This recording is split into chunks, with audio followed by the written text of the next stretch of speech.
Oltre il 95% tra sindaci e consiglieri comunali della provincia di Agrigento ha votato per eleggere il nuovo presidente e il nuovo consiglio del libero consorzio comunale, formato da 12 membri.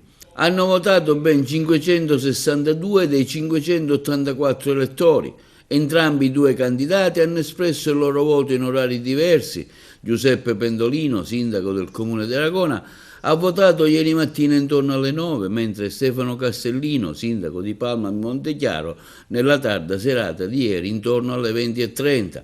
L'elezione del nuovo presidente del libero consorzio comunale è senza dubbio molto attesa per il profondo significato politico, dopo circa 13 anni di commissariamento a seguito della legge del Rio, che ha istituito nella ex provincia un'elezione di secondo livello a suffragio ristretto.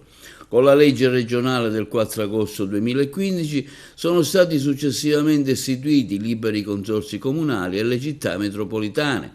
Sono infatti 3 gli organi rappresentativi di riferimento: il presidente del libero consorzio comunale, il consiglio del libero consorzio comunale, composto da 12 componenti, e in ultimo l'assemblea del libero consorzio comunale, composta dai sindaci appartenenti allo stesso libero consorzio.